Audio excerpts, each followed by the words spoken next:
രാജ്യം ശ്രദ്ധയോടെ ഉറ്റുനോക്കുന്ന ഒരു തെരഞ്ഞെടുപ്പാണ് ഉത്തർപ്രദേശിൽ നടക്കുന്ന ഒരു ഉപതെരഞ്ഞെടുപ്പ്. മിൽക്കിപൂർ, അതായത് അയോധ്യ മിൽക്കിപൂർ എന്നാണ് അറിയപ്പെടുന്നത്. മിൽക്കിപൂർ ഉപതെരഞ്ഞെടുപ്പാണ്. യോഗിയെ സംബന്ധിച്ച് വളരെ നിർണായകമായ തെരഞ്ഞെടുപ്പ്. 10 ഉപതെരഞ്ഞെടുപ്പുകളാണ് ലോക്സഭാ തെരഞ്ഞെടുപ്പിന് ശേഷം യിൽ നടന്നത്. അതിൽ 9 എണ്ണം കഴിഞ്ഞു. ആ 9 എണ്ണത്തിൽ 7 BJP ആണ് നേടിയത്.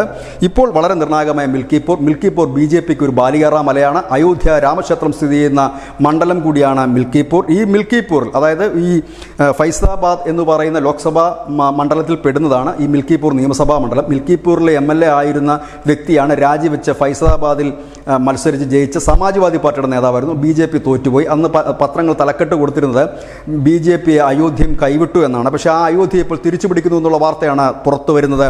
65.35% പേർ വോട്ട് ചെയ്ത മിൽക്കിപൂർ തെരഞ്ഞെടുപ്പിൽ BJP വലിയ മുന്നേറ്റം നടത്തുന്നു. ഇഞ്ചോടിഞ്ചൊരു പോരാട്ടമാണ് അവിടെ കാണാൻ കഴിയുന്നത്. 3.78 ലക്ഷം പേരാണ് വോട്ട് ചെയ്തത്. 2.77 ലക്ഷം വോട്ട് ലഭിക്കുന്നവർ ജയിക്കുന്ന ഒരു സ്ഥിതിയാണ്.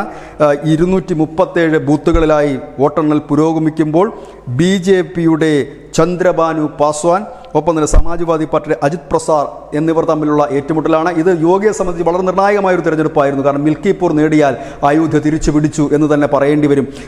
വലിയ ഒരു മുന്നേറ്റം തന്നെയായിരിക്കും. അങ്ങനെയെങ്കിൽ അവിടെ നടന്ന 10 ഉപതെരഞ്ഞെടുപ്പിലും BJP 8 ഇടത്തും ജയിച്ചു എന്നുള്ളൊരു ക്രെഡിറ്റ് യോഗിക്ക് വരും. യോഗി നേരിട്ടിറങ്ങിയ ഒരു തെരഞ്ഞെടുപ്പ്, യോഗി തന്നെ നേതൃത്വം കൊടുത്തൊരു തെരഞ്ഞെടുപ്പ്, സംഘപരിവാർ പ്രസ്ഥാനങ്ങൾ അരയും തലയും മുറുക്കി രംഗത്തിറങ്ങിയ ഒരു തെരഞ്ഞെടുപ്പ്. മിൽക്കിപൂർ BJPയെ സംബന്ധിച്ച് അത്ര സേഫായ ഒരു മണ്ഡലമല്ല.